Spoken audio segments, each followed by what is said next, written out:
Сәлеметсіздер ме балалар? Бүгінгі сабағымыздың тақырыбын анықтау үшін жұмбақ шешіп көрейік. Жұмбақтың жауабы бүгінгі сабағымыздың тақырыбы болады. Жұмбақ ең жеңіл элемент саналады. Периодтық жүйе осыдан бастау алады.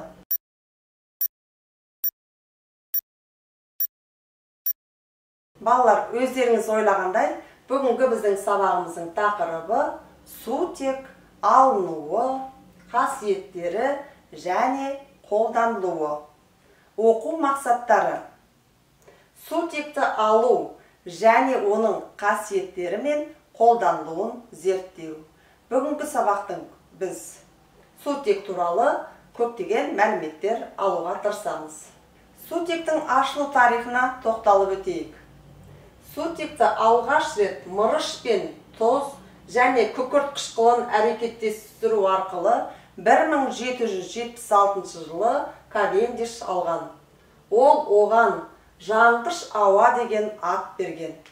Себебі ол жай заттардың арасындағы өте жанғыш газ.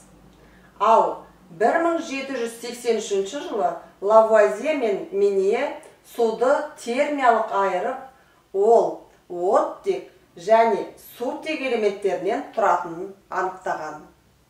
Қазіргі қолданылып жүрген атауын француз ғалымы Штон де Морво берген 1787 жылы.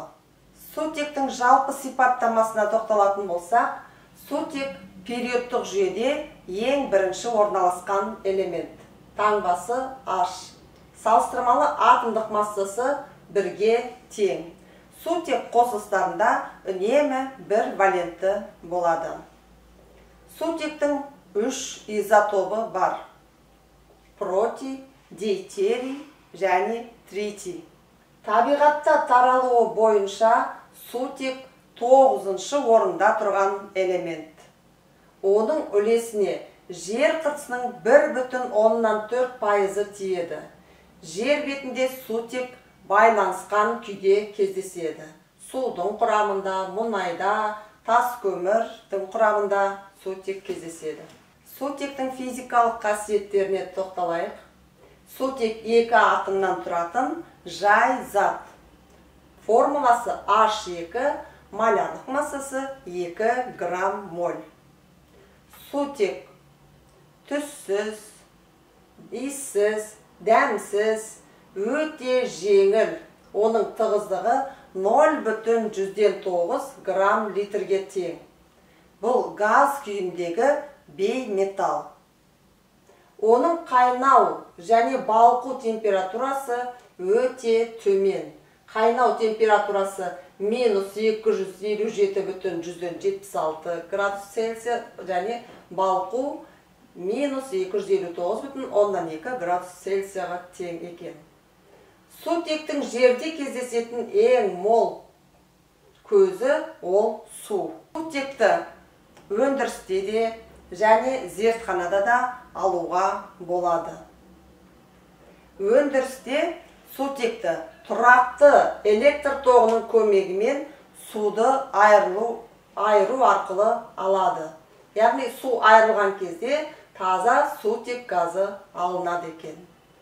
Ал енді зертханада металл мен қышқылды әрекеттестіріп, тұз және сутегін алады. Біздің мысалымызда мырыш пен тұз қышқылы әрекеттесіп, таза сутек газы алынып тұр. Зертханада газдарды алу үшін арнаулы кип аппаратын қолданады. Суретте кип аппараты берілген. Балалар, сутектің қолданылу аймағын өздеріңіз ойланып көріңіздер. Сутектің қолданылу аймағы өте кең дедік. Көп мөлшерде судың құрамында болады. Енді қолданылу аймағын өздеріңіз ойластырып көріңіздер.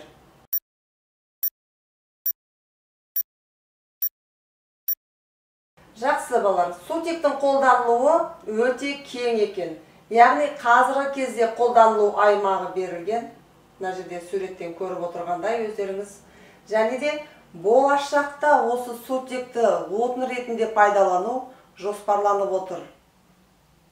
Енді есептер шығарып көрейік. Алдымыздағы тапсырмаға назар аударыңыздар. Реакцияға алынған заттардың формулаларын жазып, теңестіріңіздер. Яғни балалар, формулада берілген сұрақтардың орнына қажетті формуланы жазасыздар.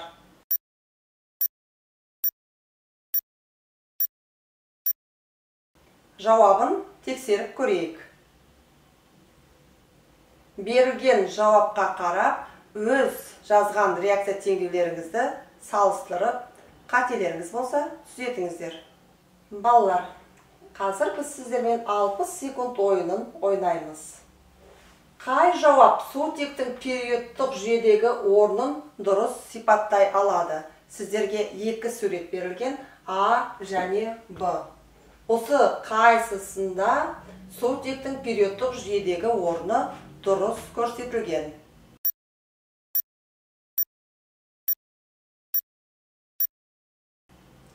Алған білімдеріңізді, өздеріңізді бағалау мақсатында бағалау критерийіне назар аударыңыздар.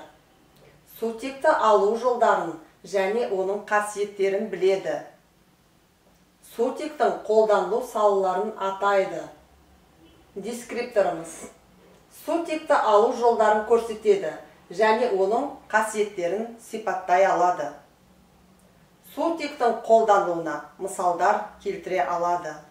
Осы бағалау критерий мен дескрипторды пайдаланып, өз-өздеріңізді сынап, бағалап көріңіздер. Үй тапсырмасы.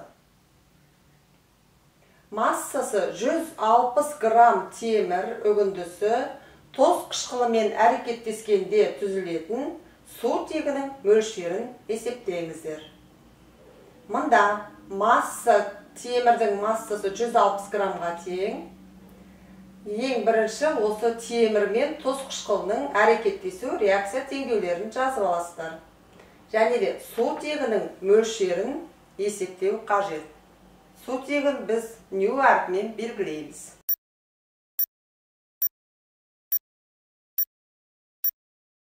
Енді кері байланыс жасау үшін сіздер чемодан, себет және ет тартқышқа өздеріңіздің ойларыңыз бойынша осы таңдаңыздар. Тақырып бойынша чемодан болса, тақырып бойынша алған керексіз ақпаратты чемоданға салыңыздар. Сабақтағы керек емес болған артық дүниені қоқыс жәшігіне салыңыздар.